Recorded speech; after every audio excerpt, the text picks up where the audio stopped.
Welcome, guys. This is KP from Wealthura Financial Advisor. We are the responsible advisor. Now, today's topic is myth in Indian investing. So guys हम सब लोग investment करते हैं, अलग अलग जगह पे इन्वेस्टमेंट करते हैं, बट हमने कभी भी फाइनेंशियल प्लानिंग अच्छे से नहीं की है। जैसे जैसे अभी आप देख पा रहे हो कि डेटा इंडिया में टोटल एसेट है जो 60% से ज़्यादा रियल एस्टेट में इन्वेस्टेड है। इंडिया का बहुत ज़्यादा पैसा रियल एस्टेट में इन्वेस्टेड है। उसके बाद हमने गोल्ड खरीद के रखा है, और ये रियल एस्टेट के सामने हमारी जो अनसिक्योर लोन है वो बाकी डेवलप्ड इकोनॉमी से बहुत ज़्यादा हाई है। हमारा अनसिक्योर लोन मोर देन 40% है, और उसके सामने हमारी डेप्ट एसेट जो रियल एस्टेट और गोल्ड कहते हैं वो उससे भी ज़्यादा है। अब इस चीज़ को हम अगर इस तरीके से देखें कि इसका क्या होता है, हमने अच्छे से फाइनेंशियल प्लानिंग नहीं की है। आप डेटा देख सकते हो, अभी चाइना, थाईलैंड, यूएस, यूके सब जगह पे जो एसेट होती है, जो एसेट क्लास होती है, और जो उनका रिटायरमेंट्स का अकाउंट्स होता है वो कहाँ पे है, और वो जो डेवलप्ड इकोनॉमी है उसके सामने इंडिया का कितना परसेंटेज लोगों ने ये रिटायरमेंट प्लानिंग किया हुआ है। और उसके सामने अनसिक्योर्ड लोन देखोगे, जो डेवलप्ड इकोनॉमीज है वहाँ पे अनसिक्योर्ड लोन का परसेंटेज कितना है और इंडिया में उसका परसेंटेज कितना है। अब हम आते हैं रिटायरमेंट प्लानिंग पे। हमारा सोर्स ऑफ रिटायरमेंट का जो फंड है वो कहाँ पे है और कैसे है। तो इंडिया में मोस्ट ऑफ द पर्सन यही सोचते हैं कि जो चिल्ड्रन है, हमारे जो बच्चे हैं वो कमाएंगे और हम हमारा रिटायरमेंट लाइफ देंगे। कुछ लोग इस तरीके से है कि हमने खुद का बिजनेस खोल लेंगे या शॉप ओपन कर लेंगे या कुछ और छोटा मोटा दूसरा काम कर लेंगे। कुछ लोग जो है वो बैंक डिपॉजिट ओपन करके रखेंगे। कुछ लोगों को पता ही नहीं है कि रिटायरमेंट क्या है और उसकी प्लानिंग किस तरीके से करते हैं। कुछ लोग जो है जिन्होंने प्रॉपर प्लानिंग के बारे में सोचा है, सिर्फ सोचा है, किया नहीं है, सिर्फ सोचा है। और आप बिलीव नहीं करोगे, इंडिया में सिर्फ और सिर्फ 10% लोग ऐसे हैं जिन्होंने proper financial planning, retirement planning की हुई है। कुछ लोगों ने रियल एस्टेट पे लेते हैं कि भाई एक घर है और दूसरा घर ले लो, उसको रेंट पे चढ़ा देंगे और वहाँ से रेंटल इनकम आएगी, वो काम लगेगी हमको। मीन्स हमारा जो पास्ट ये है, मीन्स फ्यूचर में जो हमको इनकम की ज़रूरत होगी तो हम उस टाइम पे वो यूटिलाइज करेंगे।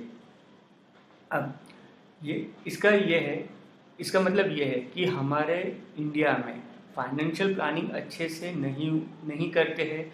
और अगर हम ऐसा देखेंगे कि 1980s के बाद जो अगले 10 साल में रिटायर होने वाले हैं वो लोगों को बहुत अपना जो नीड्स है वो फुलफिल करने में बहुत ज़्यादा इश्यूज रहेंगे। मीन्स ये है कि उन्होंने अगर फाइनेंशियल प्लानिंग अच्छे से नहीं की है तो अभी भी उनके पास 10 साल है, वो कर सकते हैं। अगर अभी भी नहीं किया तो उन लोगों को बहुत ज़्यादा इश्यूज का सामना करना पड़ सकता है। अब हम रीज़न देखते हैं कि इंडिया में क्यों पर्टिकुलर फाइनेंशियल प्लानिंग इसमें फाइनेंशियल मार्केट में पार्टिसिपेशन नहीं आता है। तो एक नॉर्मल चीज़ है कि डेवलप्ड कंट्रीज़ के सामने इंडिया में सबसे ज़्यादा पैसा जाता है गोल्ड में और रियल एस्टेट में।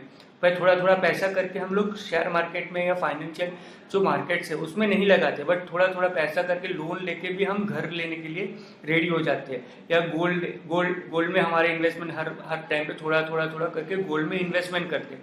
बट हम ये नहीं सोचते हैं कि फाइनेंशियल मार्केट में भी हम कर सकते हैं। दूसरा कि फाइनेंशियल एसेट में कम इंटरेस्ट लेना या कम पार्टिसिपेशन आना वो इस वजह से भी है कि सब जगह पे बैंक्स ओपन हो गए हैं, बैंकिंग की सुविधा हर जगह पे उपलब्ध है। बट जो उनको फाइनेंशियल प्रोडक्ट को प्रमोट करना चाहिए वो जिस तरीके से करना चाहिए, एक कस्टमर्स की नीड्स के हिसाब से प्रोडक्ट को वो करना चाहिए, प्रेजेंट करना चाहिए, वो नहीं करते हैं। और वो लोग क्या करते हैं कि उनको जो बेचना होता है वो बेच के चले जाते हैं। सो एक ये चीज़ गलत है। अब दूसरी चीज़ है कि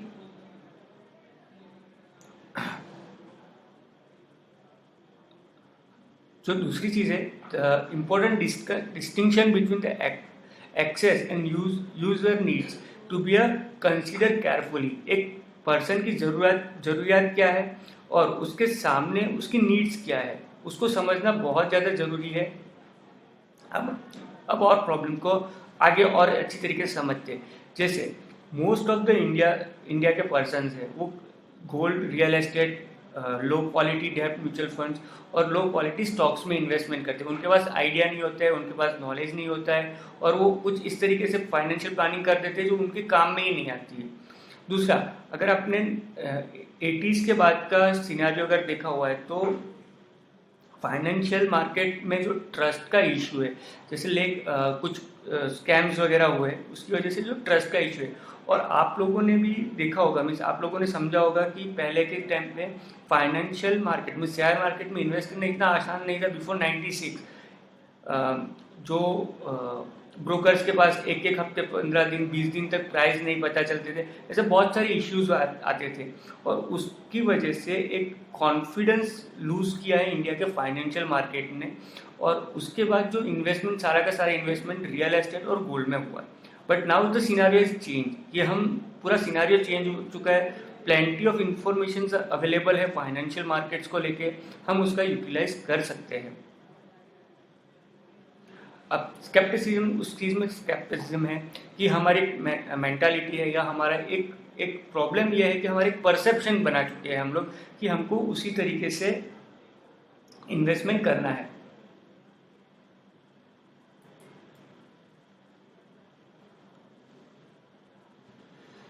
अब देखिए, हमारा जो मीथ है, हमने जो 4 मीथ बना रखे हैं, तो वो जो 4 मीथ में से पहला मीथ है कि गोल्ड प्रोटेक्ट्स वेल्थ। हम लोग यही सोचते हैं कि गोल्ड में पैसा लगाओ, गोल्ड में पैसा लगाने से कभी भी आपको लॉस नहीं होगा, या गोल्ड आपको आपका इन्फ्लेशन के सामने आपका पोजीशन हेज करके देगा।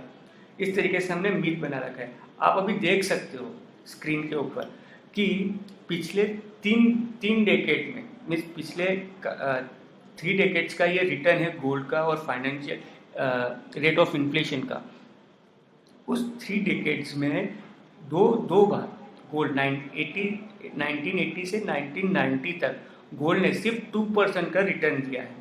अब ये 2% का ईयरली रिटर्न के सामने 6 to 7% का इन्फ्लेशन रेट है। तो आपने तो एक्चुअल में कोई रिटर्न मिला ही नहीं है आपको, तो क्योंकि 6 to 7% तो आपका प्राइस बढ़ गया है प्रोडक्ट्स के जो आप नॉर्मल परचेस करते हो, और उसके सामने गोल्ड ने आपको रिटर्न दिया सिर्फ 2% का।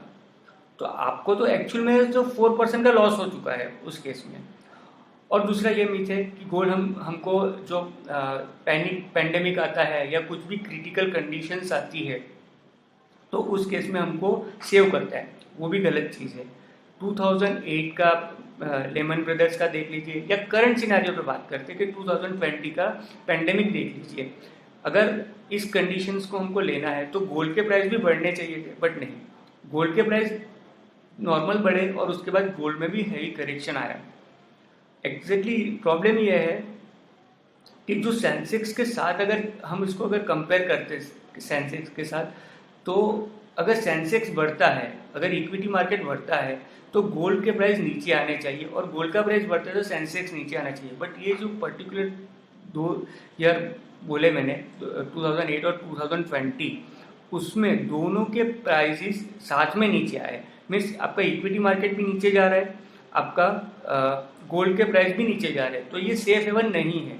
मीन्स एक हमने बना रखा है कि सेफ हेवन है, सेफ हेवन है, बट ये सेफ हेवन नहीं है। दूसरी अगर हम बात करें, दूसरा हमारा मीथ है कि रियल एस्टेट में पैसा लगाओ। रियल एस्टेट में पैसा लगाएंगे हम 7.5, अगर अभी हम करंटली देखें तो 7.5 हमारा रेट ऑफ इंटरेस्ट चल रहा है। ये 7.5 का रेट ऑफ इंटरेस्ट पे हम होम लोन लेके अगर हमारा रेसिडेंशियल रेंटल का इनकम देखें तो 2 से 3% है। तो हम 7.5% का लोन लेके सिर्फ 2 से 3% कमा रहे हैं रेंटल इनकम से, ओवरऑल हमारा जो रेंटल इनकम होता है उससे।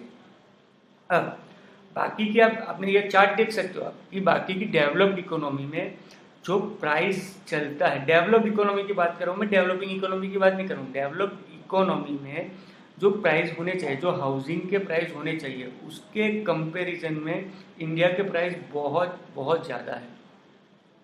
अब उस हिसाब से देखें तो हमारे इंडिया के रियल एस्टेट प्राइस को नेक्स्ट 5 ईयर्स का अगर हम ये देखें कि जो पिछले 5 साल का अगर हम वो रिटर्न देखें तो उसको नेगेटिव में आना चाहिए। और ज़्यादा हमको भी आप देखोगे कि पहले अभी आपके जहाँ पे भी आप रहते हो वहाँ से 5 साल पे जो प्राइस था आपकी हाउसिंग्स का या रियल एस्टेट्स का, सेम प्राइस अभी भी है। और उसके सामने इन्फ्लेशन 7% के हिसाब से पिछले 5 साल में आया है। 6%, 5%, 7% इन्फ्लेशन बढ़ा हुआ है, तो आपको तो रिटर्न नेगेटिव हो रहा है आपका, तो उसमें तो आपको पॉजिटिव रिटर्न मिल नहीं रहे हैं। तो उस हिसाब से देखें तो एक तो आप तो महंगी चीज़ ले रहे हो, और महंगी चीज़ बिकॉज प्राइस बहुत ज़्यादा ओवर वैल्यूड है, और उसके सामने आपको रिटर्न मिलना चाहिए वो 2 से 3% है। तो जो ये मिथ है, एक ये मिथ की वजह से भी हमारा जो फाइनेंशियल मार्केट में पैसा आना चाहिए वो पैसे नहीं आते। मीन्स हम लोग इन्वेस्टमेंट नहीं करते, सिर्फ फाइनेंशियल प्लानिंग अच्छी तरीके से नहीं करते, और एंड ऑफ द टाइम क्या होता है कि हम ऐसा बोलते हैं कि ये वाला गलती कर दिया या वो वाला गलती कर दिया, और हमारा फाइनेंशियल जो हमारा पैसा है वो अटक गया, और हमको जब ज़रूरत थी तब हमको पैसे नहीं मिले। तीसरे पे आते हैं कि जो डेब्ट म्यूचुअल फंड्स ऑफर करते हैं कि बहुत अच्छे रिटर्न्स होते हैं और लो वॉलेटिलिटी रहती है। अब हम इस चीज़ को देखें कि आप क्रिसिल की वेबसाइट पे जाना, AAA रेटिंग जिसको दिया हुआ है उसका रिटर्न 4 to 5% के करीब करीब होगा, करेक्ट। और जिसके रिटर्न ज़्यादा है 8 to 10% के बीच में है डेब्ट म्यूचुअल फंड में, उन्होंने A का रेटिंग दिया हुआ है। ऐसा क्यों है? जितना रिस्कियर एसेट में आप इन्वेस्टमेंट करोगे उतना रिटर्न आपको ज़्यादा मिलेगा। अब डेब्ट म्यूचुअल फंड क्या करते हैं कि कॉर्पोरेट बॉन्ड्स खरीदते हैं। आपने पिछले कई सालों में देखा होगा कि बड़ी बड़ी कंपनियां जो म्यूचुअल डिबेंचर्स इशू करती है, और जो डिबेंचर्स ये डेब्ट म्यूचुअल फंड परचेज करते हैं, उन्होंने उनका पेमेंट फेल किया है। बहुत बड़ी बड़ी कंपनियों ने फेल किया है, और हमारे यहाँ पे अभी भी ये इस जो डेब्ट म्यूचुअल फंड वाला म्यूचुअल फंड जो ऑफर करते हैं उसमें अभी भी जो रेगुलेशन है वो इतने स्ट्रिक्ट नहीं है कि हम इसके ऊपर ब्लाइंडली ट्रस्ट कर सकें। क्या होता है, जो म्यूचुअल फंड्स जिस कंपनी के डिबेंचर्स खरीदते हैं, अगर उन्होंने पैसा पे नहीं किया, तो अल्टीमेटली लॉस जो उसके यूनिट होल्डर होते हैं, जैसे आपने पैसे इन्वेस्टमेंट किया होता है, तो उनको होता है, ना कि म्यूचुअल फंड्स कंपनी को होता है। तो उससे अच्छा है इन्वेस्टर मीन्स हम लोग ऐसा बिलीव करते हैं कि इक्विटी मार्केट रिस्की है, नहीं, बट इक्विटी मार्केट से भी ज़्यादा रिस्की डेब्ट म्यूचुअल फंड है। एटलीस्ट इक्विटी मार्केट में आपके हाथ में रहता है कि हमको कहाँ पे एंट्री करना है, कहाँ पे एग्जिट करना है। डेब्ट म्यूचुअल फंड में तो आपके पास कुछ नहीं होता है कि वो कौन सी कंपनी का डिबेंचर्स खरीद रहे हैं और कौन से वैल्यू पे खरीद रहे हैं, और कितना % उसका ROI उनको जनरेट हो सकता है। नॉर्मल है कि जो कम क्रेडिट वर्दी कंपनियां होगी वो हमेशा हायर इंटरेस्ट रेट पे करेगी मार्केट में पैसा लेने के लिए, मार्केट से पैसा लेने के लिए, तभी उनको पैसा मिलेगा। तो उस चीज़ को अगर हम देखें तो जो कंपनियां ज़्यादा डिबेंचर्स के ऊपर ज़्यादा पैसा देगी वो कंपनियां इतनी क्रेडिट वर्दी नहीं होगी। उनको कहीं से फंड्स किसी भी तरीके से उनको फंड्स चाहिए होता है, और वही जो डेब्ट म्यूचुअल फंड है वो खरीदते हैं बेसिकली अच्छे रिटर्न्स दिखाने के लिए, और फिर अल्टीमेटली लॉस किनका होता है, जो यूनिट होल्डर होता है उनका होता है कि कुछ इश्यू आ जाए किसी कंपनी में। चौथा मिथ है कि हम जो GDP जो ग्रोथ होती है वो वही स्टॉक मार्केट को ड्राइव करती है। नहीं, एक्चुअली ऐसा नहीं है। आप करंट सिनारियो देख लीजिए, लास्ट मंथ GDP का डेटा है, -23% है जीडीपी का डेटा, और करंट पे अगर हम करंट सिनारियो देखें तो -10% के करीब करीब होगा।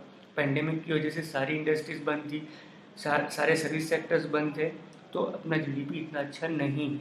बट स्टॉक मार्केट 23 मार्च के बाद अब करंट सिनारियो अगर हम देखेंगे तो ऑलमोस्ट 70 से 80% रिकवर हो चुका है जो पेंडेमिक में डाउनफॉल आया था। नॉर्मली क्या होता है कि बुल मार्केट होता है जब उस टाइम पे कंज्यूमर कॉन्फिडेंस बहुत ज़्यादा होता है, और कंपनीज देखेंगे, कंपनीज के पास भी पैसा खर्च करने के लिए होता है, पैसा खर्च करने के लिए, और उनके परचेसिंग पावर बढ़ते हैं। लोगों के पास भी पैसा होता है और उनके परचेसिंग पावर बढ़ती है और वो लोग स्पेंड करते हैं, और वो जो स्पेंडिंग्स होती है उनसे जीडीपी इंक्रीज होता है। मार्केट में पैसा हम इन्फ्लो करें अगर, तो उसके हिसाब से हमारा जीडीपी नहीं बढ़ता है। कि अगर हमने 10 रुपये डाले या फिर 1000 रुपये डाले, उनसे जीडीपी नहीं बढ़ेगा, बट वो 1000 रुपये कितनी बार रोटेट होता है, जितनी बार रोटेट होगा वो पैसा, उतना जीडीपी हमारा स्पेंड बढ़ेगा, उतना जीडीपी बढ़ेगा। सिंपल है कि स्पेंडिंग्स बढ़ेगी तो ही जीडीपी बढ़ेगा। इंडिया में प्रॉब्लम्स यही है कि बहुत पैसा है, बट वो सारा का सारा पैसा डेप्ट म्यूचुअल फंड्स या रियल एस्टेट्स या डेप्ट इन्वेस्टमेंट्स में लगा हुआ है।